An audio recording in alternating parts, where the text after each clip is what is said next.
मैं स्क्रीन पे लगाता हूँ, क्षमा करिएगा। हरे कृष्णा प्रभु जी। हरे कृष्ण जी। जी स्क्रीन पे देख पाएंगे तो मुझे कृपया करके बताइएगा। यस प्रभु जी।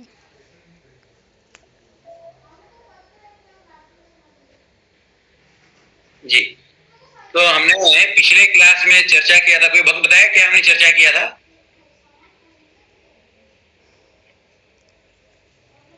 कोई बात नहीं। तो हमने पिछले क्लास में चर्चा किया था कि किस प्रकार से अर्जुन हिचक रहा है युद्ध करने के लिए, ठीक है, और क्या बोलता है, क्या बोल के खत्म करता है कि मैं युद्ध नहीं करूंगा और चुप हो गया।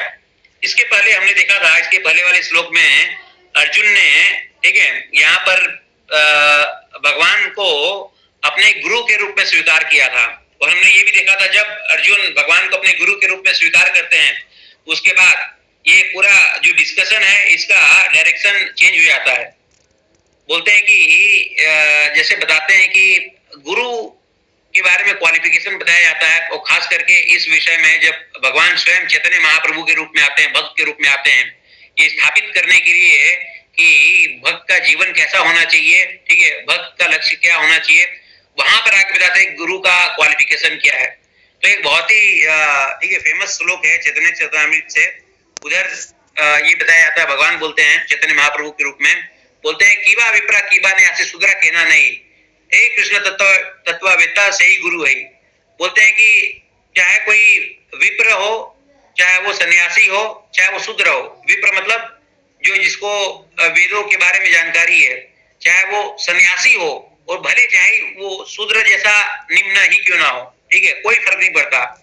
यदि उस व्यक्ति को कृष्ण तत्व के बारे में संपूर्ण रूप से जानकारी है तो निश्चित रूप से गुरु बनने के लिए वो क्वालिफाई होता है, ठीक है। अब आप बोलेंगे कि ये गुरु के बारे में हमने इतना सुना है कि इनका स्तर इतना ऊंचा होता है, ठीक है, ये भगवान के शुद्ध भक्त होते हैं, ये माया के अंतर्गत बंधे नहीं रहते हैं, तो इनका क्वालिफिकेशन ये केवल कि ये तत्व जान जाए कृष्ण के बारे में गुरु बन जाएंगे। हाँ, हमें समझना है कि कृष्ण तत्व जानना कोई साधारण चीज नहीं है। कोई भी व्यक्ति मात्र केवल, ठीक है, वेदों का 3 लाख श्लोक 4 लाख श्लोक याद भी कर लेना, उसके बाद भी कोई गारंटी नहीं है कि वो भगवान के तत्व को समझ पाए। भले वो श्रीमद् भागवतम के 18,000 श्लोक को भी कंठस्थ कर ले, लेकिन फिर भी कोई गारंटी नहीं है तत्व को समझ पाए।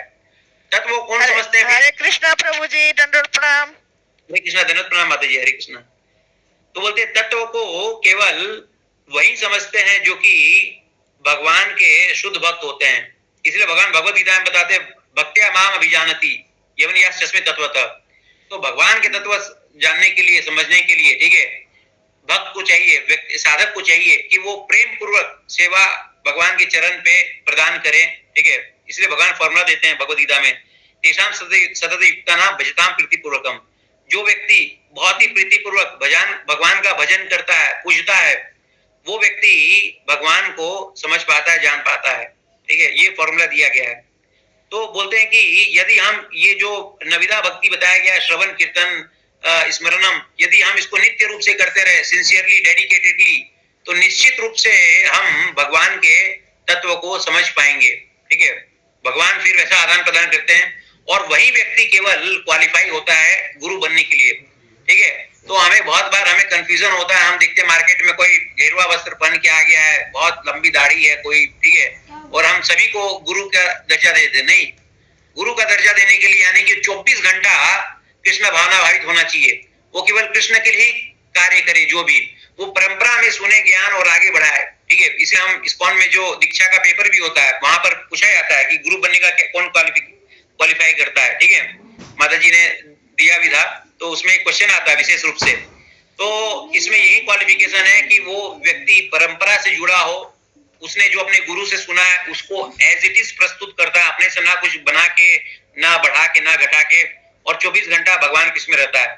तो अब देखिए अर्जुन स्वयं भगवान को ही गुरु के रूप में चयन करता है, और वही अर्जुन जो अभी इतना घबराया हुआ था, ठीक है, इतना विस्मित था, समझ में नहीं आया, इतना कमजोर हो गया, वो अर्जुन जब भगवान को गुरु के रूप में स्वीकार करता है और डिस्कशन गंभीर होता है, सीरियस होता है, और आप देखेंगे किस प्रकार से वह इस युद्ध में विजयी बन के निकल के सामने आता है। आज का हम श्लोक लेते हैं, श्लोक संख्या हमारा 11 से हम स्टार्ट करते हैं, ठीक है। जैसा हमने देखा था पिछले क्लास में, भगवान ने 2-3 श्लोक में अर्जुन को जम के डांटा था, ठीक है। अब हम वापस देखेंगे श्लोक संख्या 11 में भी भगवान कुछ उसी तरह से स्टार्ट करेंगे। तो बोलते हैं श्री भगवान उवाच, बोलते हैं भगवान श्री भगवान ने कहा, तुम पांडित्यपूर्ण वचन कहते हुए उन लोगों के लिए शोक कर रहे हो जो शोक करने योग्य नहीं है। जो विद्वान होते हैं वह न तो जीवित के लिए न ही मृत के लिए शोक करते हैं। तो भगवान बोलते हैं, हे अर्जुन, जो तुम अपने आप को बहुत बड़ा पंडित या विद्वान समझ रहे हो, ठीक है, तुमने इतना बोला कि अपने प्रियजन को मारने से पूरा का पूरा कुल का परंपरा नष्ट हो जाएगा, ठीक है, फिर धीरे धीरे करके लोग नरक में जाएंगे इत्यादि इत्यादि। अर्जुन ने लंबा चौड़ा दलील दिया था, अध्याय 1 में हमने देखा था। भगवान बोलते हैं कि तुम अपने आप को पंडित समझ रहे हो, इतना तुमने लंबा चौड़ा दलील दिया, लेकिन एक्चुअल में, ठीक है, तुम पंडित नहीं हो। क्या हो मतलब? तुम मूर्ख हो। जो तुम क्यों? क्योंकि तुम आत्मा और शरीर के बीच में भेद नहीं कर पा रहे हो, क्योंकि तुम ये भेद नहीं कर पा रहे हो कि जीव का रियल स्वरूप क्या है। तुम ये शरीर को ही मान के चल रहे हो। फिर बोलते ऐसा कभी नहीं हुआ कि मैं ना रहा हूं, ना तुम न रहे हो, अथवा ये समस्त राजा न रहे हो, और ऐसा हो ही नहीं सकता भाई कि भविष्य में ये लोग नहीं रहे।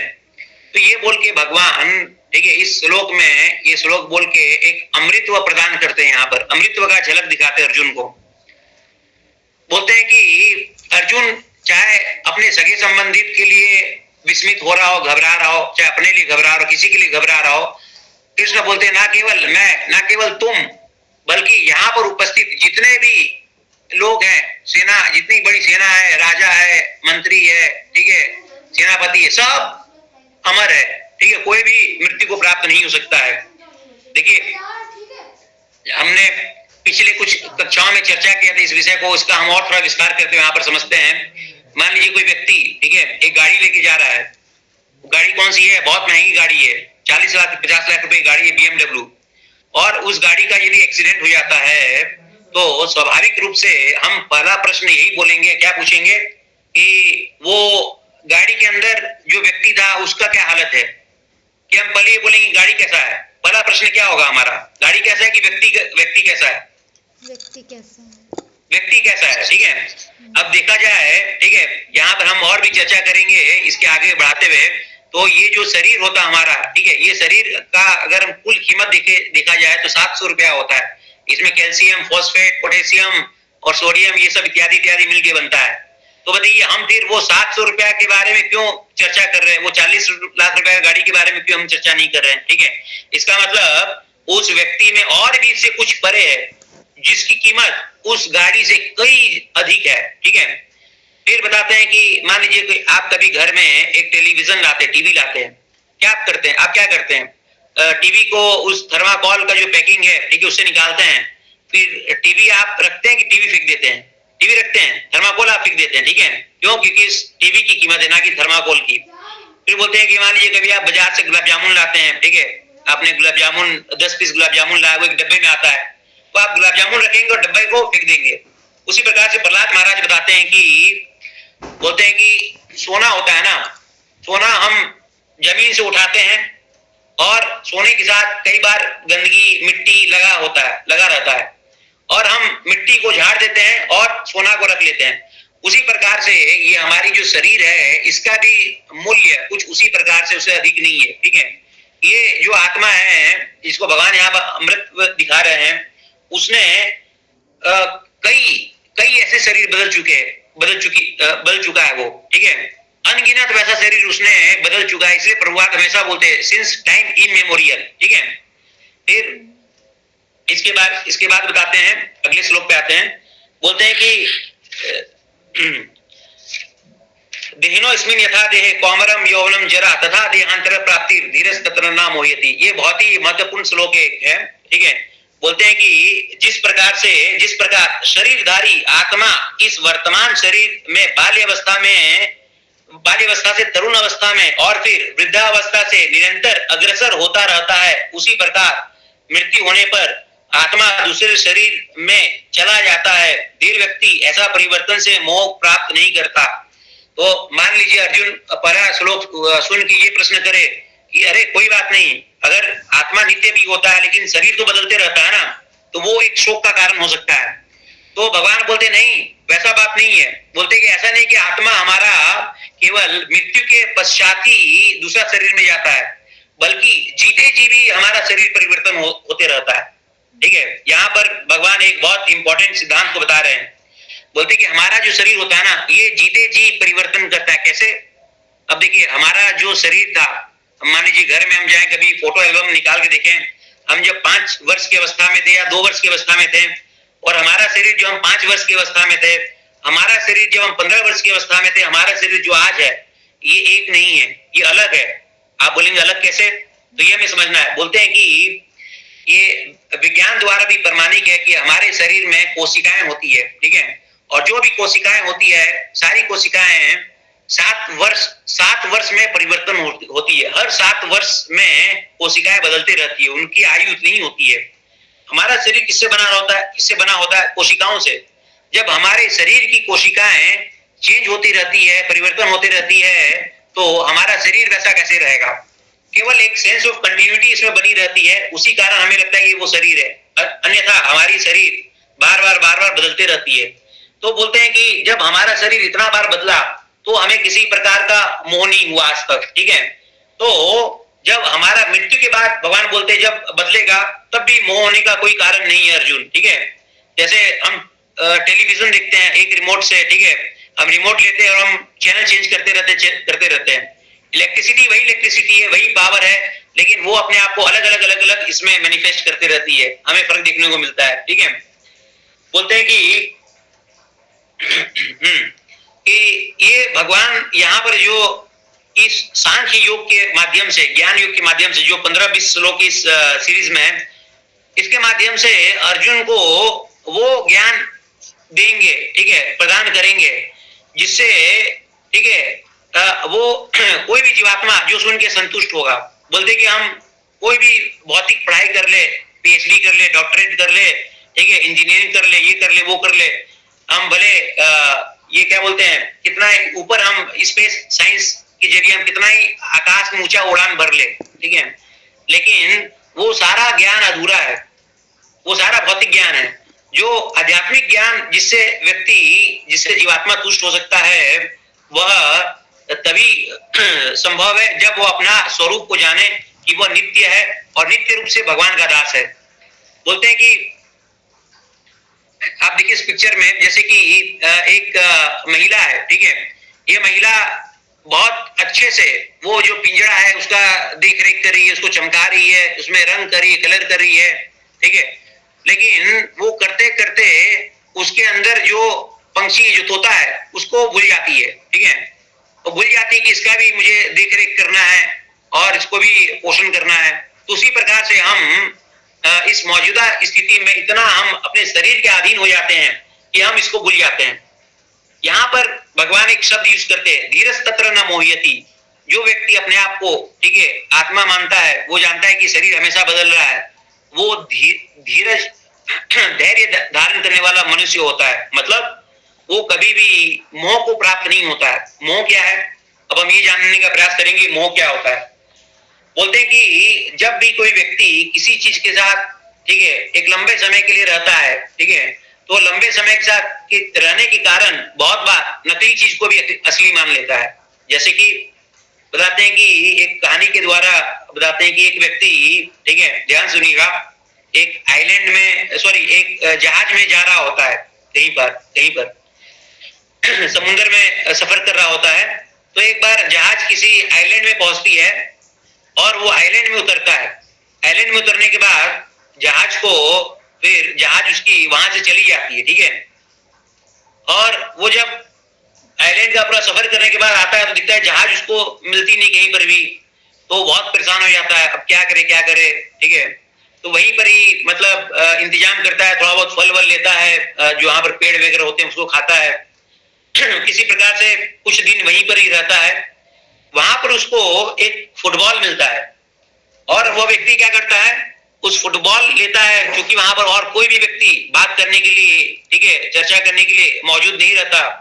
तो तो वो फुटबॉल से ही बात करने लगता है। उसमें दो आंखें बना देता है, नाक बना देता है, मुंह बना देता है, इस प्रकार से, ठीक है।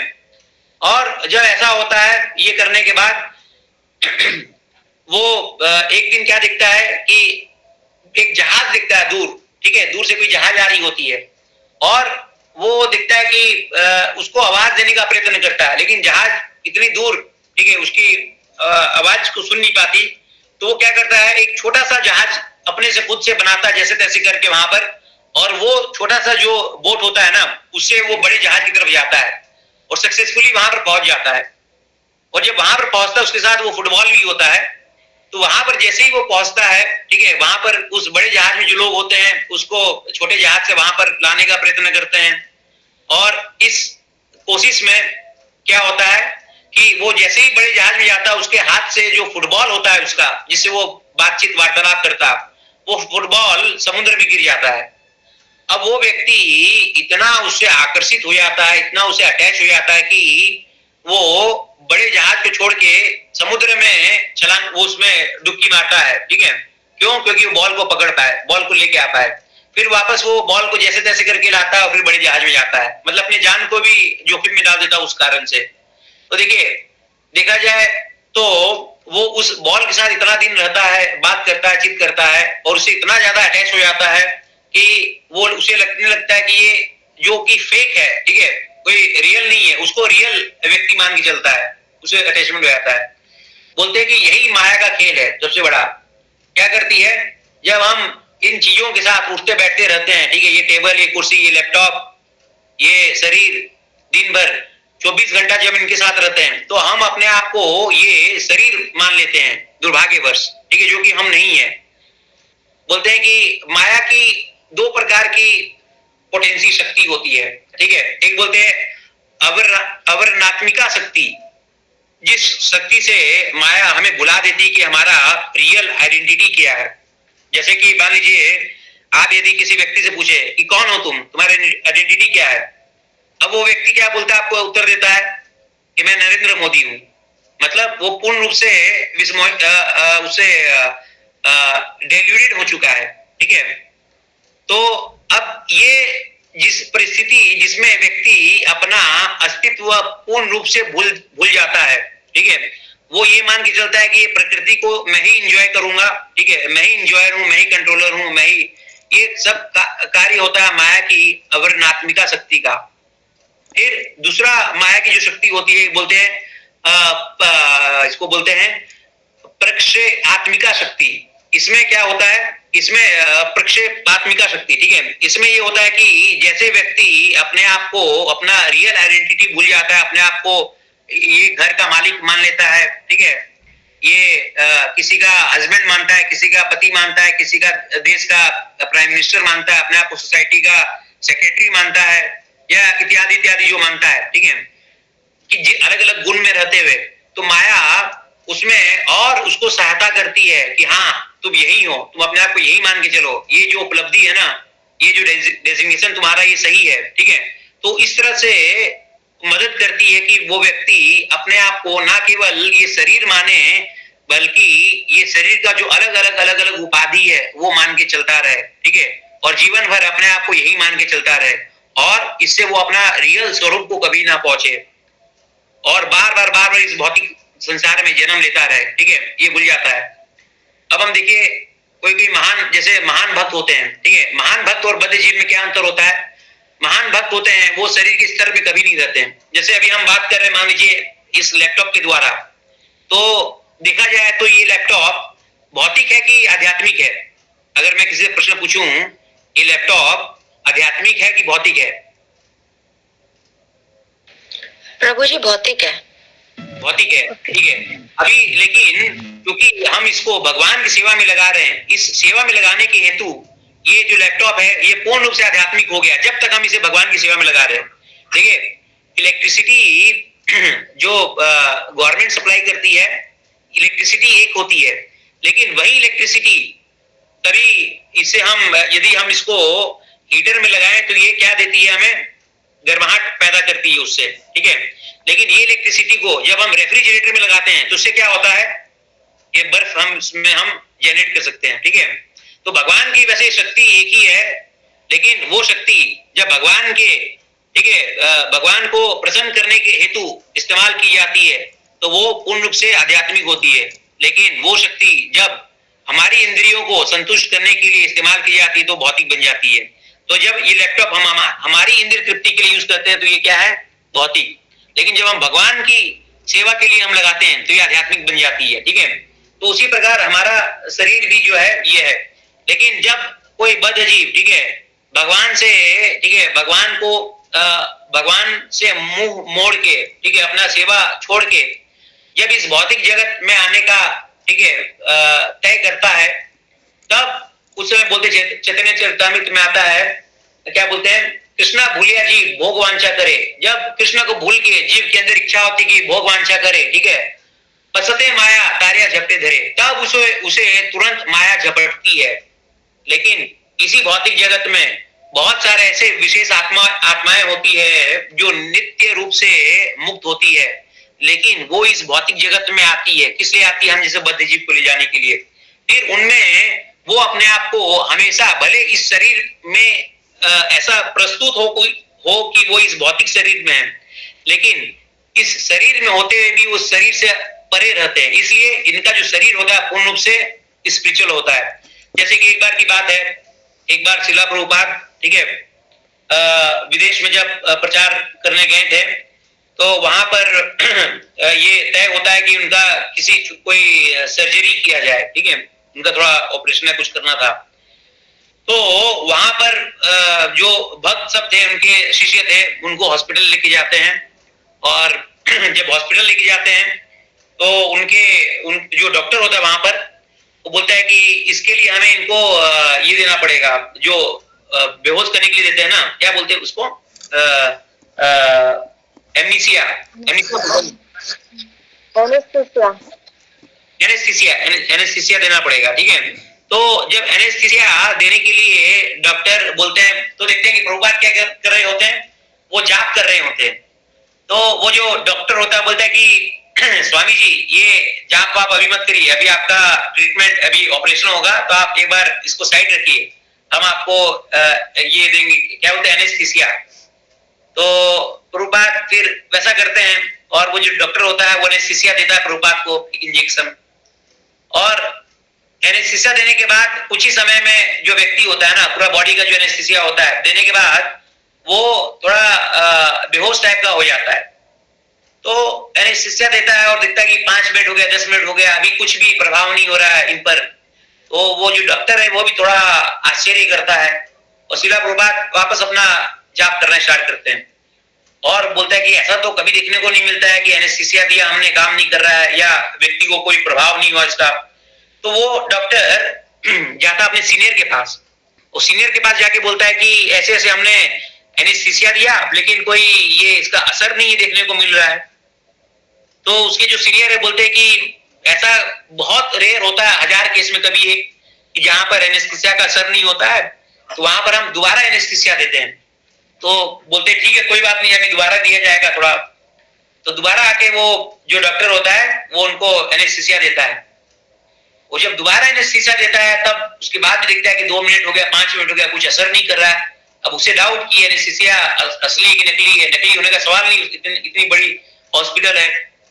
तो उसके बाद फिर वो एकदम घबरा के चला जाता है, फिर जाकर अपने सीनियर से मिलता है, बोलते कि ऐसे ऐसे हुआ। तो उसके सीनियर बोलते हैं कि अरे ऐसा तो हुआ ही नहीं कभी, ठीक है, कि आज तक हमारे अस्पताल में कि 2-2 एनेस्थीसिया दिया गया और कुछ ये काम नहीं कर रहा है। बहुत ही मतलब ऐसा मैंने अपने करियर में भी बहुत कम सुना है। लेकिन बोलता है कि नहीं, ऐसा भी प्रावधान है कि यदि कभी ऐसा होता है कि 2 एनेस्थीसिया भी काम नहीं कर रहा है तो rarest of the rare case में हम तीसरा एनेस्थीसिया भी हम किसी को दे सकते हैं। तो बोलता है चलो अभी ये ऑपरेशन करना तो जरूरी है तो तीसरा एनेस्थीसिया दें इनको। तो फिर ये तय होता है, सब डॉक्टर जो भी इनका जो काउंसिल होता है सब डिसाइड करता है तीसरा एनेस्थीसिया भी दिया जाए। तो तीसरा एनेस्थीसिया के वो डॉक्टर देता है, और जब तीसरा एनेस्थीसिया भी देता है उसके बाद भी प्रभुपाद क्या चैंट करते रहते हैं, हरे कृष्णा कृष्णा कृष्णा हरे हरे, हरे राम राम राम हरे हरे, ठीक है। तो वो डॉक्टर पूरा पसीना से भर जाता है बोलता कुछ हो ही नहीं रहा, हो ही नहीं रहा। और जितने भी पूरे अस्पताल के प्रबंधक या मैनेजमेंट या डॉक्टर काउंसिल सब एकदम क्लूलेस, क्या इसमें क्या करे, हमारे सोच से एकदम परे है। तो फिर प्रभुपाद देखते हैं उन सबको, और प्रभुपाद अपने जाप में मगन रहते हैं, लेकिन देखते हैं सब जब परेशान है, तो फिर प्रभुपाद बोलते हैं कि अरे ये क्या हुआ, सब लोग इतने परेशान क्यों हैं, क्या चाहिए इनको। तो बोलते हैं कि प्रभुपाद एक्चुअल में ये आपको एनेस्थीसिया दे रहे हैं। तो बोले अच्छा ठीक है, तो इससे क्या होना है। बोलते हैं कि आपको ये एनेस्थीसिया लेके आपको बेहोश होना था। बोले अच्छा बेहोश होना था, तो ऐसा बोलना था मुझे। तो फिर प्रभुपाद बोलते हैं कि चलो, फिर तुरंत 2 मिनट में प्रभुपाद बेहोश हो जाते हैं। तो ऐसे जो मुक्त जीव होते हैं, भगवान के नित्य शुद्ध भक्त होते हैं, ये भले ऊपरी तौर पे हम जैसे बद्ध जीव को लगे कि ये शरीर से ठीक है प्रभावित है, गिरे हुए, लेकिन शरीर से एकदम पृथक रहते हैं, कोई असर नहीं करता, इनका आध्यात्मिक शरीर होता है। इसीलिए संभव हो पाता है कि हमारे जो 6 गोस्वामी हैं, इसीलिए संभव हो पाता है कि हमारे जो इतने महान महान आचार्य है, ठीक है, ये एक दिन में केवल 1 घंटा 2 घंटा सोते थे। और ऐसा नहीं कि इन्होंने, इनका जीवन था कुछ 20 साल 30 साल 40 साल का, इन्होंने जैसे जैसे निकाल दिया, नहीं, 80 90 साल इस प्रकार से ये इन्होंने जी के निकाला। यही कारण है कि रघुनाथ दास गोस्वामी जैसे भक्त, ठीक है, एक बोलते हैं ना हथेली इतना इतना सा मट्ठा पी के, वो भी 4-5 दिन में थोड़ा सा पीते हैं और ये रहते हैं। क्योंकि बोलते हैं कि जैसे जैसे व्यक्ति ठीक है और भक्ति में उन्नत करता है, वैसे वैसे हमारा जो शरीर है, इंद्रियां हैं, ये और आध्यात्मिक होते चले जाता है, ये भौतिक नहीं रहता।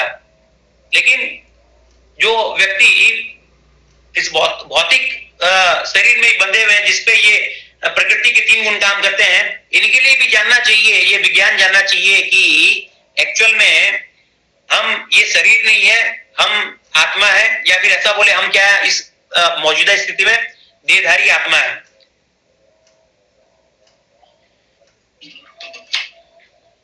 तो हम इसके आगे बढ़ते हैं। तो अगले श्लोक में हमने कौन सा श्लोक देखा अभी, हाँ, देनोस्मिन यथा देह। अब बोलते हैं हे कुंती पुत्र, सुख तथा दुख या सुख तथा दुख का क्षणिक उदय तथा कालक्रम में उनका अंतर्धाम होना सर्दी ऋतुओं के आने जाने के समान है। हे भरतवंशी, वे इंद्रबोध से उत्पन्न होने वाले होते हैं और मनुष्य को चाहिए कि अविचल भाव से उनको सहन करें। ठीक है, यहाँ पर भगवान एक महत्वपूर्ण सिद्धांत को बताते हैं। बोलते हैं कि कोई भी व्यक्ति को यदि सर्दी लगता है, गर्मी लगता है, ठीक है, ठंड लगता है, गर्मी लगता है, या फिर कोई चीज कड़वा लगता है या मीठा लगता है, ठीक है, किसी चीज में दुख होता है या प्रसन्नता होता है, तो व्यक्ति को जानना चाहिए कि ये इसका कारण क्या है। इसका कारण केवल इतना है, जब हमारी इंद्रियां, ठीक है, हमारी जो भी इंद्रियां है, चाहे जीवा है या जो भी जिस प्रकार की इंद्रियां है, जब किसी विषय वस्तु के संपर्क में आती है, तो इंद्रिया और विषय वस्तु का संपर्क से जो एक्सपीरियंस जन्म लेता है, उसी को बोलते हैं द्वंद। ठीक है, द्वंद मतलब सर्दी या गर्मी, सुख या दुख, ठीक है, या फिर जो अलग अलग वैरायटी का हमारा एक्सपीरियंस होता है। बोलते हैं कि आत्मा को इससे कुछ लेना देना नहीं है। जब हम कोई मीठा अपने मुंह में रखते हैं, तो वो मीठा जो एक्चुअली मिट्टी का बना हुआ, और हमारा जीव जो मिट्टी का बना हुआ है, ठीक है, जो दोनों आत्मा से परे, वो दोनों आपस में संपर्क आता है और हम क्या बोलते हैं, ये तो बहुत ही स्वादिष्ट है। ठीक है, क्यों? क्योंकि हम अपने आप को वो जीवा मान के चले हैं। तो वो जो जीवा की तृप्ति है, हमारे शरीर की तृप्ति है, उसको हम अपनी खुद की तृप्ति मान के चलते हैं। तो इसलिए भगवान क्या बोलते हैं, मात्रा स्पर्श तो कौन थे, शीतो उष्णो सुख दुखदा। फिर बोलते हैं कि अगले श्लोक में, हे पुरुष श्रेष्ठ अर्जुन, जो पुरुष सुख तथा दुख में विचलित नहीं होता और दोनों में संभाव रखता है, वे निश्चित रूप से मुक्ति के योग्य है। बोलते हैं कि चाहे वो भक्त हो, चाहे वो अभक्त हो, ठीक है, चाहे भक्त नहीं हो, एक चीज हमें जो सबको जानना है कि सुख और दुख का प्रभाव, ठीक है, किसी प्रकार का जो कोई मान लीजिए शारीरिक कष्ट है, किसी प्रकार का कष्ट है, ये दोनों के पास ही दोनों को प्राप्त होता है। लेकिन अंतर क्या है फिर भक्त बनने में और भक्त नहीं बनने में? अंतर ये है कि जो भक्त होता है ना, वो इससे विचलित नहीं होता, भगवान यहाँ पर बोल रहे हैं। लेकिन बाकी जो व्यक्ति होता है वो विचलित होते हैं इससे। जैसे कि मान लीजिए किसी का कोई व्यक्ति है, उसका पैर टूट जाता है, ठीक है, और वो नया नया माला पकड़ा ही था, वो क्या बोलेगा, अरे ये मैंने अभी भगवान का माला पकड़ा और मैं तो पैर टूट गया, ठीक है।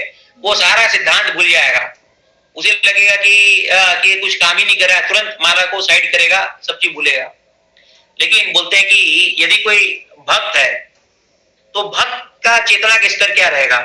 भक्त हमेशा ये सोचेगा, एक्चुअल में ये मेरे साथ जो भी हुआ है ना, मेरा तो गर्दन ही उड़ जाना चाहिए था, मुझे तो तलवार लगना चाहिए था, लेकिन भगवान ने मुझे सुई चुभा के छोड़ दिया है।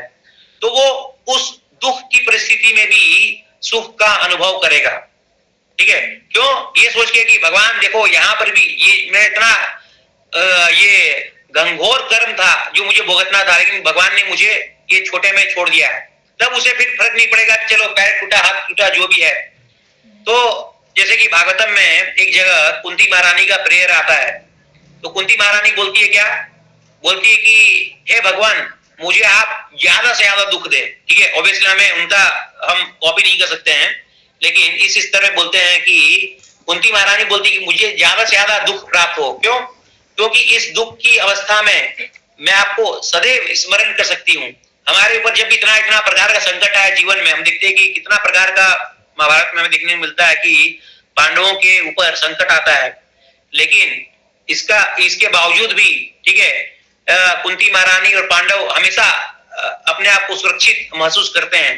पांडवों के जीवन में इतना सारा संकट आता है, तो बोलती है कुंती महारानी की वो दुख उस सुख से करोड़ों गुना बेहतर है जिसमें आपका हमेशा स्मरण हो। वो बोलती है कि रियल दुख वो इस परिस्थिति है जब आपका विस्मरण हो जाए, ठीक है। और कुंती महारानी बहुत प्रकार से भगवान की स्तुति करती है, बोलती है आप ही परम भगवान हो, ठीक है।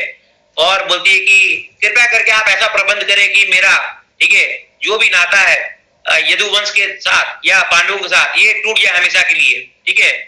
क्योंकि बोलती है कि मैं इन नाताओं के कारण हो सकता है कि मेरा नाता आपसे कमजोर हो जाए। वो चाहती कि नहीं, मेरा केवल आप ही से नाता हो।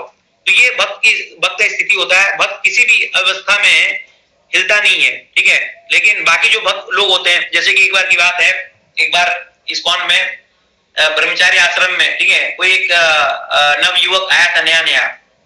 और जनरली क्या होता है, जब कोई नया व्यक्ति जुड़ता है तो वो मान लीजिए 1 माला करता है, 2 माला करता है या 4 माला करता है, ठीक है। और 16 माला आते आते उसे समय लगता है, मान लीजिए किसी को 3 महीना, किसी को 6 महीना, किसी को 1 साल, किसी को 2 साल, इस प्रकार से होता है। लेकिन वो भक्त आता है, वो पूछता है कि कितना माला करना चाहिए, तो वहां पर बताते हैं ऐसे 16 माला करना चाहिए, लेकिन धीरे धीरे आप स्टार्ट कर सकते हैं। व्यक्ति 2 दिन के अंदर 16 माला करता है, ठीक है, 2 दिन के अंदर ही। और हफ्ते भर के अंदर देखा जाता है कि वो 32 माला कर रहा है। लोग सब आश्चर्य, क्या बोलते हैं, क्या सोचते हैं कि जरूर इसके बाद पिछले जन्म का कोई ना कोई सुकृति है, ठीक है, इसी के लिए ये इतना जल्दी 32 माला पकड़ पाया है। जो भगवान बोलते हैं ना कि भक्ति यहाँ पर छूटता है, वहां से यहाँ पर प्रारंभ होता है, वहीं से कंटिन्यू होता है, ये सोचते हैं।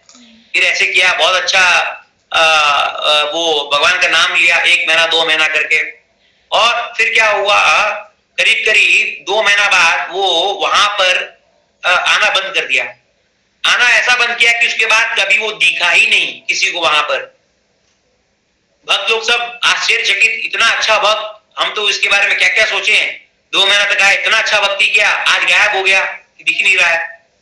तो फिर पता चला बहुत समय के बाद, ठीक है, कुछ साल भर बाद या 2 साल बाद पता चला वो जो व्यक्ति था उससे भेंट हुआ किसी भक्त का, और उससे ये पता चला कि वो एक्चुअल में जो मंदिर आया था और जाप करता था, उसके मन में कोई भौतिक इच्छा थी, उसका कहीं पर नौकरी नहीं लग रहा था, कुछ हो नहीं रहा था, तो वो ये भौतिक इच्छा लेके आया था।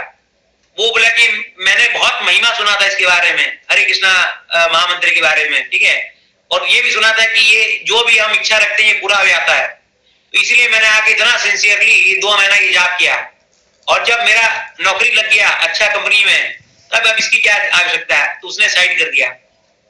तो बोलते हैं कि निश्चित रूप से ये क्या बोलते हैं इसको, ये आपका बोलते हैं ना जो पत्थर होता है जिससे आप जो भी आप इसे इच्छा करें वो आपका पूरा होगा। लेकिन वो लोग बहुत ही दुर्भाग्य पूर्ण व्यक्ति होते हैं जो इसका उपयोग किसी भौतिक इच्छा करने के लिए लेते हैं। जैसे कि मान लीजिए एग्जांपल देते हैं कि आप मुकेश अंबानी कभी आपसे बहुत प्रसन्न हो गए, वो बोलते हैं कि मांगो कुछ जो भी मांगना है। आप बोलेंगे कि आप मुझे कृपया करके एक जियो का फ्री सिम दे दें, तो इससे बड़ा कोई मूर्खतापूर्ण चीज नहीं है। जब मुकेश अंबानी आपसे प्रसन्न है तो आपको करोड़ 2 करोड़ रुपए ऐसे मांग लेना चाहिए, ठीक है। तो यदि आपका भजन अच्छा चल रहा है, भगवान प्रसन्न है, तो हमें कभी भी ये तुच्छ जो हमारी भौतिक इच्छा है ये पूर्ति करने के लिए हमें भगवान से निवेदन नहीं करना चाहिए। हमें हमेशा चाहिए कि हम भगवान से मांगे कि हमारी भक्ति और अच्छा हो, ताकि हमारा ये जो एक शरीर से दूसरे शरीर में भटकते रहते हैं वो सिलसिला हमारा रुके यहाँ पर। फिर इसके आगे बताते हैं 16वें नंबर श्लोक में, बोलते हैं कि तत्वदर्शियों ने यह निष्कर्ष निकाला है कि असत भौतिक शरीर का ना तो कोई चिर स्थायित्व नहीं है, किंतु सत आत्मा अपरिवर्तित रहता है। उन्होंने इन दोनों की प्रकृति का अध्ययन द्वारा यह निष्कर्ष निकाला है। तो बोलते हैं कि जो आत्मा है ना, एक्चुअल में आत्मा कभी मरता नहीं और शरीर कभी जिंदा नहीं रहता। बात सुन के बोलेंगे कि अरे ये कैसे बोले शरीर कभी जिंदा नहीं रहता, इसका क्या अर्थ है? इसका ये अर्थ है कि मान लीजिए आप अभी सर्दी का समय है, हो सकता है कि आप हैंड ग्लव्स वगैरह भी निकाले। अगर कोई नॉर्थ इंडिया में इतनी ठंड पड़ती है तो क्या होता है कि आप हैंड ग्लव्स, आप कभी जब आप हैंड ग्लव्स को पहन के हाथ हिलाते हैं तो कभी कभी ऐसा प्रतीत होता है कि देखो ये हैंड ग्लव्स भी हिल रहा है, ठीक है, ये भी चलायमान है।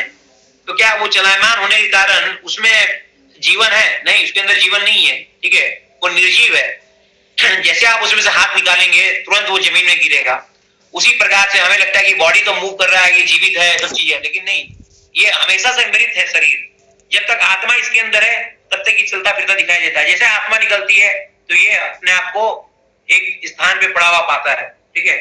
बोलते हैं कि जीवन का ये जन्म का अपोजिट है, उल्टा होता है मृत्यु। कोई भी व्यक्ति ने कभी सुना है कि जीवन का अपोजिट क्या होता है, विपरीत क्या होता है? कभी आपने सुना है जीवन का विपरीत क्या होता है?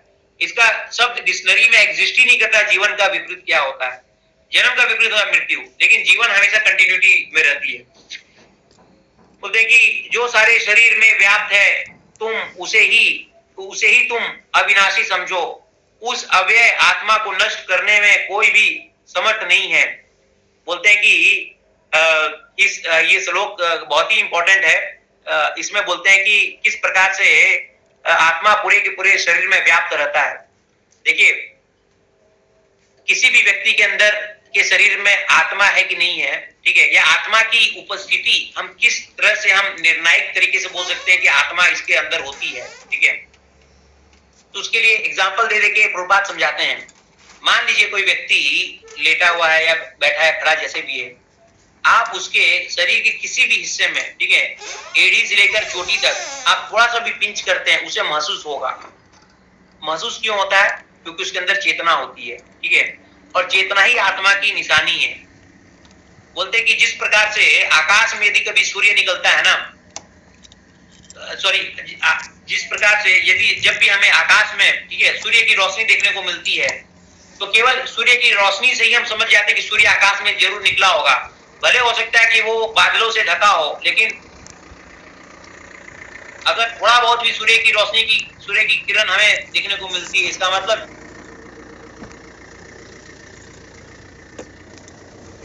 अवश्य सूर्य आकाश। उसी प्रकार से यदि शरीर में चेतना का प्रभाव है, इसका मतलब शरीर में आत्मा है, क्योंकि आत्मा का क्या चिन्ह है? इस श्लोक में प्रभुपाद जी चेतन, हमारा जो आत्मा चेतना होता है, इसलिए आप कहीं पर भी आकाश अभी शरीर उपनिषद में बोलते हैं कि आत्मा का आकार होता है, अगर हम बाल का उग्र हिस्सा ले और उसका 10,000 भाग कर दें तो एक भाग जितना हिस्सा होता है आत्मा का। लेकिन वो इतना छोटा सा आत्मा जब शरीर के अंदर प्रवेश करता है तो पूरा का पूरा शरीर चलायमान हो जाता है। बोलते अविनाशी अप्रमेय तथा शाश्वत जीव के भौतिक शरीर का अंत अवश्य भावी है, मतलब जो डेफिनिट है। अतः हे भरतवंशी युद्ध करो, ठीक है।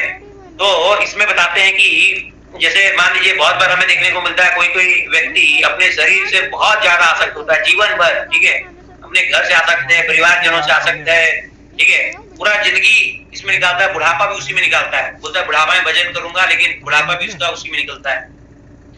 तो बोलते हैं कि ऐसा व्यक्ति जब मृत्यु को प्राप्त होता है, बहुत जन के मन में प्रश्न आता है कि प्रभु जी ये मृत्यु के बाद क्या प्रोसेस होता है, ठीक है। तो बोलते हैं कि जब कोई व्यक्ति मृत्यु को प्राप्त होता है, ठीक है, तो और उसका आत्मा जब शरीर को त्यागता है, तो व्यक्ति दूर से आता है, क्या देख पाता है व्यक्ति दूर से, कि अपना अपना अपना खुद का शरीर को देख पाता है। और जब उसे देख पाता है, ठीक है, तो वो बार बार प्रयास करता है कि मैं इस शरीर के अंदर चला जाऊं, किस प्रकार से मैं जीवित हो जाऊं, लेकिन अपने आप को पूरा असहाय मानता है, प्राप्त करता है वहां पर। फिर बोलते हैं कि वो व्यक्ति का जब शव को लेके जाया जाता है, उसका जब अंतिम क्रिया करने के लिए, ठीक है, तो उस समय अगर कोई व्यक्ति अपने शरीर से बहुत ज्यादा अपने रिश्तेदारों से आसक्त रहा है जीवन भर, तो वो उस अंतिम यात्रा में भी अपने शव के साथ साथ साथ साथ साथ जाता है, ठीक है, रोता है, पिटता है, अपने आप अपना छाती पिटता है, माथा पिटता है, और सबको सांत्वना देने का प्रयास करता है कि अरे मैं तो यहीं पर ही हूँ, तुम लोग क्यों रो रहे हो, ऐसे करता है वैसे करता है, लेकिन वो इसको सुन नहीं पाता, समझ नहीं पाता है। फिर बोलते हैं कि जब उस व्यक्ति की आत्मा को यमराज के पास लाया जाता है ना, तब जाके वो उसको भूल पाता है, और वहां पर जाके उसके बाद प्रोसेस स्टार्ट होता है कि उसको नया शरीर दिया जाए, उसके पहले उसको नरक भोगना हो या जो भी इसको स्वर्ग भोगना हो वो किया जाता है, ठीक है, इस प्रकार से होता है। तो बोलते हैं कि एक्चुअल में देखा जाए तो ये जो आत्मा का जर्नी ये नित्य चलते रहता है। तो मृत्यु से क्या होता है, मृत्यु से बेसिकली आप ऐसे समझिए कि हमारा आधार कार्ड का एड्रेस चेंज हो जाता है, ठीक है, बस यही और कुछ नहीं, लेकिन वो कंटिन्यूटी चलते रहता है। अभी आप मान लीजिए भारत में, कल आपका जन्म हुआ पाकिस्तान में, आप पाकिस्तान के बारे में ही दिन भर न्यूज लगा के आप देखते रहेंगे, युद्ध हुआ, ऐसे हुआ वैसे हुआ, वही आपके चेतना में बहुत ज्यादा स्ट्रांग हो गया है, ठीक है, तो आप उसी वहां पर आप हो सकता है जन्म प्राप्त करें। फिर बोलते हैं जो इस जीवात्मा को मारने वाला समझता है और जो मरा समझता है, दोनों ही अज्ञानी है, क्योंकि आत्मा ना तो मरता ना मारा जाता है, न जयते मृत्यते वक्ताची नायम भूत्वा भविता ना वाना भूय अजो नित्य शाश्वतो यम प्राणो न नित्य हन्यमाने शरीरे। बोलते हैं कि शरीर कभी मरता नहीं है। यहाँ पर देखिए, ये सांख्य योग के चैप्टर में भगवान थ्योरेटिकल रूप से बताते हैं किस प्रकार से शरीर और आत्मा के बीच में भेद हो सकता है। ये सुन के, ये चर्चा सारा सुन के हम थियोरेटिकली कंसेप्चुअली क्लियर हो जाए, लेकिन इसका प्रैक्टिकल रियलाइजेशन हमें कैसे आएगा? तो बोलते हैं कि प्रैक्टिकल रियलाइजेशन हमें तभी आ सकता है जबकि हम एक्चुअल में प्रॉपर हम भक्ति का पथ का हम अनुगमन करें सीरियसली। श्रील रूप गोस्वामी बताते हैं, ठीक है, नेक्टर ऑफ डिवोशन में, भक्ति रसामृत सिंधु में, बोलते खास करके गृहस्थों के लिए, बोले कि अगर हम ये 5 चीजों का पालन करें अपने जीवन में, तो निश्चित रूप से हमारे लिए संभव हो पाएगा कि हम जीवन की जो परम सफलता है उसको हम इसी जीवन में हम प्राप्त कर पाए। कोई भक्त बताएगा वो 5 चीजें क्या है? तो बात नहीं, मैं बताता हूँ। तो बोलते हैं कि 5 चीजें अगर कर पाता है, क्या? आप ध्यान से सुनिए इसको, ठीक है। अभी हमने थ्योरेटिकल बहुत सुना, लेकिन प्रैक्टिकल रियलाइजेशन कैसे हो? हम बोलते हैं कि हम शरीर नहीं आत्मा है, लेकिन क्लास खत्म, फिर हम देखेंगे कि हम शरीर को और प्रसन्न करने के लिए, ठीक है, और हम क्या कर सकते हैं। तो बोलते हैं कि 5 चीजों का हमें विशेष रूप से करना चाहिए। पहला बोलते हैं साधु संग, ठीक, नाम कीर्तन, भागवत श्रवण, मथुरावास, श्री विग्रह सेवन। बोलते हैं कि यदि हम हमेशा ये प्रयास करें कि हम भक्तों की संगति में रहें, ठीक है, भक्तों के साथ हम उठे बैठे, उनसे उनके संग में हम जो भी हमारा अध्ययन है, श्रवण है, वो करें, तो ये सबसे पहला रिक्वायरमेंट है। दूसरा, नाम कीर्तन। यदि हम एक निश्चित माला हम डेली हम उसका जाप करें, यहाँ पर भी बहुत सारे भक्त हैं जिन्होंने जो बहुत अच्छा तरह से माला जप कर रहे हैं। बहुत सारे भक्त ने अभी 16 माला भी करना प्रारंभ कर दिया है, ठीक है। तो बोलते हैं कि यदि हम, जैसे चैतन्य महाप्रभु इस कलयुग में प्रकट होते हैं, तो और बोलते हैं कि ये भगवान का नाम हमें देते हैं करने के लिए। बोलते हैं कि भगवान के पूरे, ठीक है, आश्रम में सबसे अगर कोई पावरफुल चीज है जिससे हम भगवत धाम जा सकते हैं तो ये भगवान का नाम है, ये देने के लिए हमें आते हैं। फिर बोलते हैं क्या, भगवत श्रवण। तो हमने ग्रुप भी बनाया जहां पर भक्त लोग पोस्ट करते रहते हैं कि आज उन्होंने भगवत श्रीमद् भागवतम पढ़ा या भगवत गीता भी पढ़ा, ठीक है। तो ये हमें इसका नित्य अध्ययन करना है। और क्या बोलते हैं, मथुरा वास, यानी कि हमें धाम वासी होना चाहिए। वृंदावन, मथुरा मतलब वृंदावन, वृंदावन हो गया, मायापुर हो गया, इस प्रकार के धाम में निवास करना चाहिए। या तो वहां पर निवास करें या फिर हमारे घर के आसपास में देखो इस्कॉन टेम्पल, उससे हम जुड़े हैं। प्रभुपाद बोलते थे कि जितने भी इस्कॉन टेम्पल है ये सारे वैकुंठ है एक्चुअल में, क्योंकि वैकुंठ में क्या होता है, भगवान की लीलाओं का श्रवण होता है। और जितने भी इस्कॉन टेम्पल है यहाँ पर नित्यम भागवत सेव्या, नित्य रूप से भगवान की लीलाओं का, ठीक है, श्रवण होता है, उच्चारण होता है। और अंतिम बोलते हैं श्री विग्रह श्रद्धा सेवन।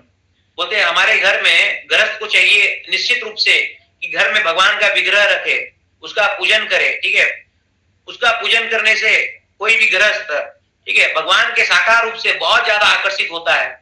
वह भगवान की निराकार जो सिद्धांत होता है उससे वो बचा रहता है और धीरे धीरे भक्ति में आगे बढ़ता है। भगवान के चरण कमलों के तरफ उसका आकर्षण और बढ़ता है, ठीक है।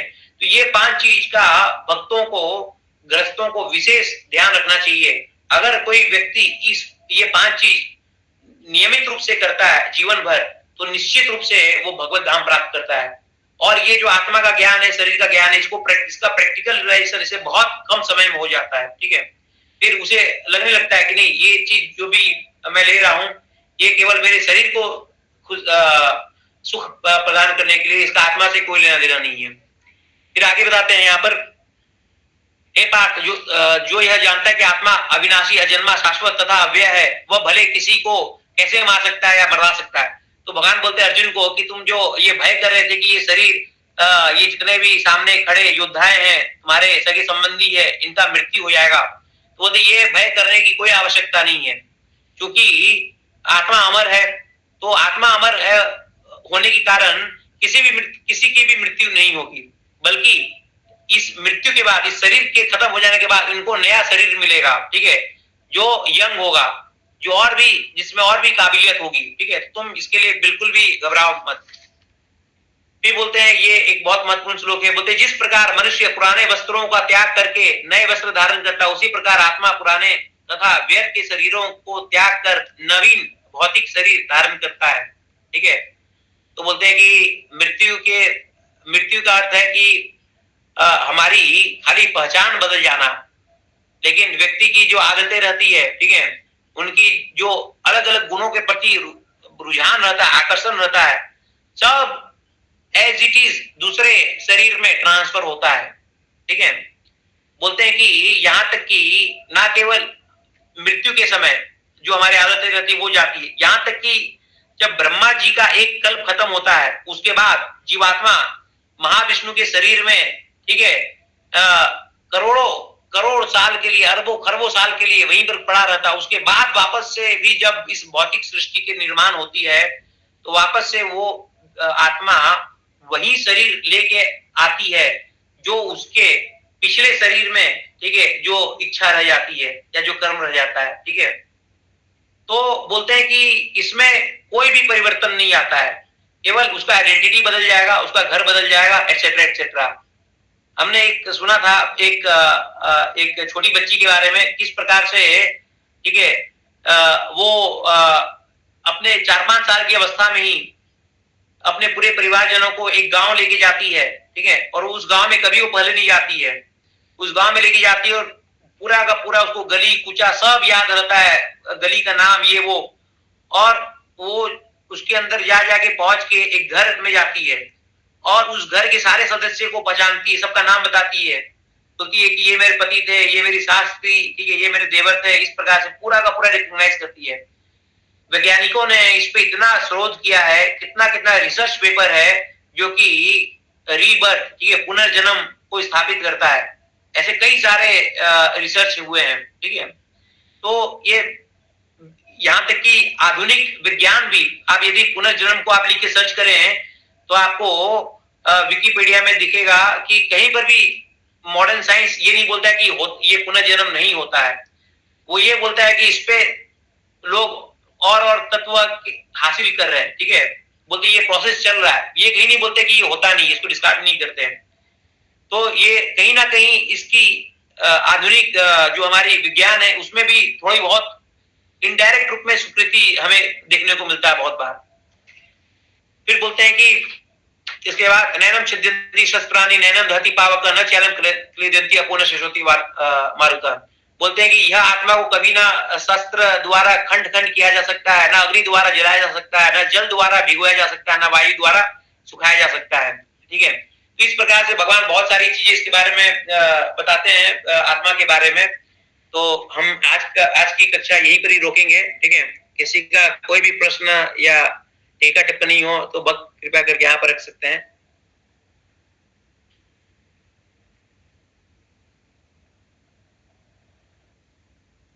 जी माता जी, हरे कृष्णा। जी प्रणाम।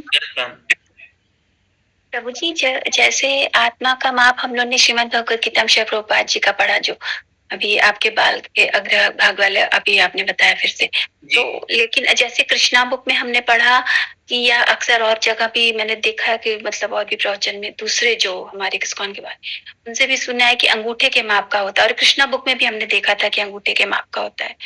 तो वो प्रभु जी उसमें फिर नहीं, वो अंगूठे के माप का परमात्मा माता जी, परमात्मा है वो, आत्मा नहीं परमात्मा। हाँ, जो भगवान का ही वो मैनिफेस्टेशन है परमात्मा रूप में, वो होता है। जी जी माता जी। तो ये प्रभु जी फिर ये अंगूठे माप का हर जीव में परमात्मा इतने ही रूप में, क्योंकि वो साइज अलग अलग है ना जीवों का, छोटे बड़े चींटी है, बड़े हाथी है, तो इस तरह से। हाँ, तो माता जी एक्चुअल में क्या है ना, हम लोग जो आकार का जो कॉन्सेप्ट है, हम लोग हमेशा अपना जो ठीक है, हम लोग बद्ध जीव है, हमारा जो कंडीशन सेंस है इसको हम लोग इस्तेमाल करके हम लोग देखते हैं आकार क्या होता है, ठीक है। वो अंगूठे के आकार का कैसे भगवान, तो भगवान तो ये भी बोलते हैं कि मैं कण कण में वास करता हूँ, भगवान का वही साइज है, ठीक है, अंगूठा का साइज, तो कण कण में कैसे होगा। तो बहुत सारी चीजें जो अचिंत्य है हमारी अभी की स्थिति में, हम इसको नहीं समझ सकते हैं। बोलते हैं कि एक शरीर के अंदर भी करोड़ों करोड़ या अरबों कीटाणु रहता है, और सारे कीटाणु के सब तो आप वो भगवान उसमें है ना, हृदय में है। तो आप चींटी में क्यों जाते हैं, यहाँ तक कि इंसान के शरीर में भी जो इतने सारे कीटाणु है उसके अंदर भी परमात्मा है, तो वो थंब के अनुसार कैसे होंगे। तो ये बहुत सारी चीजें जो कि अभी हमारी कंडीशन स्टेट में हमें पता नहीं चलती है, ठीक है। हम आकार को ऐसे दिखते हैं, कैसे हम जो देखिए 5 तत्व होता है इस भौतिक प्रकृति में, जिसमें एक होता है आकाश, ठीक है, आकाश आप समझते हैं ना। तो आकाश एक पैरामीटर होता है जो कि जिससे हम आकार देते हैं कि ये इतना छोटा इतना बड़ा है, लेकिन ये तो भौतिक तत्व है। अब भगवान का हम जो बात करते हैं, भगवान का एक अंगूठी जितना है, तो भगवान तो पूरे के पूरे आध्यात्मिक तत्व है, तो उसको हम एक भौतिक जो पैरामीटर है आकाश, उससे हम कैसे नाप सकते हैं। यस प्रभु जी, बिल्कुल समझ में आ गया प्रभु जी। हाँ, क्योंकि कृष्णा तो कड़ में है और सब कुछ उन्हीं का है, और उनका तो शरीर वो तो दिव्य है, तो वो हमारी मटेरियल आंखों से नहीं हम समझ सकते। हम और आगे इसमें बढ़ेंगे तब हमें ये थोड़ा कृष्ण के अचिंत्य तत्व के बारे में और थोड़ा थोड़ा समझ में आएगा। एक जगह भगवान बोलते हैं कि ये पूरा का पूरा ब्रह्मांड मुझ में है, ठीक है, और ये मुझ पे ही टिका है, लेकिन मैं इसमें नहीं हूँ, ये मुझ पे नहीं टिका है। तो ये केवल भगवान बोल सकते हैं, हम बोल भी नहीं सकते, कल्पना भी नहीं कर सकते ये क्या है। इसी को चैतन्य महाप्रभु ने बोला था, अचिंत्य भेदा भेद, ठीक है। ये मध्वाचार्य ने कुछ बोला था, रामानुजाचार्य ने कुछ बोला था, और जब भगवान को खुद को आना पड़ा, ठीक है, चैतन्य महाप्रभु के रूप में, तो बोलिए भैया तुम लोग ये नहीं समझ पाओगे, ये अचिंत्य है, अचिंत्य भेदा भेद, दिव्य ज्ञान है ना। यस प्रभु जी, हाँ, ये पॉइंट बार बार भूल जाते हैं कि वो तो दिव्य ज्ञान है, और दिव्य है भगवान जी का शरीर, तो वो हमारी समझ से परे है अभी कि वो दिव्यता। बस यही हम लोग हमारे अंदर प्योरिटी आएगी, हम उसको समझते जाएंगे। अभी हम सोचेंगे अपने उससे समझ ले पूरा, तो संभव नहीं है। हाँ, हरे कृष्ण प्रभु। हरे कृष्ण माता जी। प्रभु जी अपने बारे में थोड़ा सा बताएं, जैसे आप संसारिक लाइफ में क्या करते हैं और आपको भक्ति में आए हुए कितना टाइम हुआ? मेरे बारे में सुन के किसी को कोई भी फायदा नहीं होगा माता जी। भगवान के बारे में, कृष्ण के बारे में सुनिए। हम लोग तो बद्ध जीव है। प्रभु जी पता लगेगा ना कि जैसे आप पहले तो ये कि भक्ति में आप कैसे आए और उसके बाद आपकी लाइफ में अगर जैसे कोई प्रॉब्लम्स आई तो आप भी तो कहीं ना कहीं से तो स्टार्ट ही किया होगा। तो माता जी मैं कभी और की इस चर्चा को उठाएंगे, ठीक है। किसी श्रेष्ठ वैष्णव के बारे में हमें श्रवण करना चाहिए। हम लोग तो बद्ध जीव है, ठीक है। पोस्टमैन का हम लोग काम करते हैं खाली करके। प्रभु जी लेकिन जैसे एक बात है कि आपने जो भी लेक्चर में सुनाया, वो जो भी इस्कॉन के जितने अलग अलग भी लेक्चर सुने हैं वो सारी शिक्षाएं सेम है। ये बात ठीक है कि हम सबके प्रिंसिपल्स या ये सब कुछ सेम है, इसमें कोई अपवाद नहीं है कि किसी ने कुछ कह दिया किसी ने कुछ कह दिया। ये ठीक है, ये मैं इस बात से अब मैं अग्री करती हूँ क्योंकि मैंने नहीं तो फिर मेंटल स्पेकुलेशन हो जाती है कि हम लोग बद्ध जीव है। हम लोग जो भी बोलेंगे वो हमारे मन और बुद्धि पे निर्धारित होके चलेगा ना। तो जहां हम लोग मन और बुद्धि से निकाले तो चीज गलत होगा, इम्प्योरिटी आ जाएगा। तो कृष्णा जो बोलते हैं पूर्ण रूप से एब्सोल्यूट है। भगवान जो बोलते हैं, आप भगवान के शुद्ध भक्त बोलते हैं, ठीक है। तो उसमें कहीं पर भी हल्का से इम्प्योरिटी नहीं रह सकता है। तो हम बेस्ट कैसे सर्व कर सकते हैं, ना कि अपने से बना के। हम बेस्ट कृष्णा को तभी सर्व कर सकते हैं जब हम एज इट इज हम इसको पास करें, बगैर उसमें थोड़ा सा मिलाए किए। ठीक बात है जी, थैंक यू, दंडवत प्रणाम प्रभु जी। बहुत धन्यवाद माता जी। और किसी भक्त का कोई प्रश्न नहीं है तो आज हम यहीं पर ही रोकेंगे, ठीक है। और मैं आशा करता हूँ सही भक्त बहुत ही अच्छे तरीके से बुक वितरण का प्रयास कर रहे हैं, जैसा हमने पिछले क्लास में चर्चा किया था। और सभी भक्तों से आग्रह है कि आप कृपया करके ये जो हम जाप करते हैं हर फ्राइडे को, इसमें आप जुड़िए। बहुत बार ऐसा होता है कि आप जाप नहीं कर पाते हैं, आप जाप नहीं करते हैं, लेकिन कम से कम आप जाप नहीं भी कर रहे हैं, उसको स्पीकर फोन में भी आप घर में लगा देते हैं। उसका जो वाइब्रेशन निकलती है उस फोन की, और आपके आसपास में भी आपके कोई रिलेटिव या आपके कोई हस्बैंड या वाइफ या बच्चे या कोई भी यदि उसे सुनता है तो सबको उससे सुकृति मिलता है। आपको पता नहीं चलेगा, 6 महीना खाली ऐसे स्पीकर में सुनते सुनते सुनते सुनते एक दिन वो बोलेंगे कि हमें भी एक माला करना है। इस प्रकार से वो अट्रैक्ट हो जाएंगे। भगवान का कृष्ण का अर्थ क्या है? All attractive. तो उसी प्रकार से भगवान अपने नाम से अभिन्न है, उनका नाम भी ऑल अट्रैक्टिव है। तो डेफिनेट रूप पे सबको आकर्षित करेगा अपने पास। हरे कृष्ण प्रभु जी। जब आप डेली करे तो हम लोग को थोड़ा सा एकदम वो प्रैक्टिस है कि मतलब याद रहता है। ऐसे कई बार हमारा जो डेली वाला चलता है तो उसके बाद हमारा रूटीन बना हुआ है क्लासेस का सबका, तो हमको कई बार छूट जाता है। अगर ये डेली होगा तो हम लोग को याद रहेगा कि हाँ मैं वहाँ 7 बजे ज्वाइन करें। चलिए माता जी, डेली सभी भक्तों के लिए, बहुत सारे भक्तों के लिए पॉसिबल नहीं है, तो इसीलिए हम हफ्ते में एक दिन रखते हैं इसको। अभी थोड़ा टिकते फ्यूचर में अगर हो पाए तो, अभी फिलहाल इसको ऐसे रहने देते हैं। बहुत धन्यवाद। जय श्री कृष्ण चैतन्य प्रभु नित्यानंद श्री अद्वैत गदाधर श्रीवासादि गौर। हरे कृष्णा कृष्ण कृष्ण हरे हरे हरे राम राम राम हरे कृष्ण कृष्ण हरे हरे राम राम राम हरे हरे कृष्ण कृष्ण हरे हरे राम राम हरे हरे। जयंती है, आप सब भगवद गीता और विशेष अध्ययन कर सकते हैं। हरे कृष्ण। हरे कृष्ण प्रभु जी, थैंक यू, दंडवत प्रणाम। हरे कृष्ण प्रभु जी, दंडवत प्रणाम। हरे कृष्ण प्रभु जी, दंडवत प्रणाम। हरे कृष्ण प्रभु जी, इतना अच्छे से समझाए प्रभु जी के लिए हम लोग एक बार सॉरी, कोई माता जी कुछ बोल रही थी, कोई माता जी कुछ बोल रही थी। हाँ प्रभु जी, मैं बोल रही थी ना कि शीला प्रभुपाद के बारे में मैं बहुत कुछ नहीं जानती हूँ, तो बिल्कुल कभी वो हम लोग श्रवण करेंगे शीला प्रभुपाद के बारे में। हाँ, मैं वही कह रही थी कि उनके बारे में भी हमें कुछ बताइए, उनकी जीवनी। बिल्कुल बिल्कुल बिल्कुल, उनके बारे में हम एक विशेष क्लास रखेंगे। उनकी जीवनी के लिए तो कई क्लास हम थोड़ा रखते हैं कभी। प्रभु जी, हरे कृष्ण। हरे कृष्ण प्रभु, हरे कृष्ण प्रभु जी, थैंक यू। हरे कृष्ण। अब हम लोग एक बार ये करेंगे प्रभु जी के लिए। हरे कृष्ण कृष्ण कृष्ण कृष्ण हरे हरे हरे राम राम राम हरे हरे कृष्ण हरे कृष्ण हरे कृष्ण। बाबू जी बहुत बहुत धन्यवाद इतना अच्छी तरह समझाने के लिए,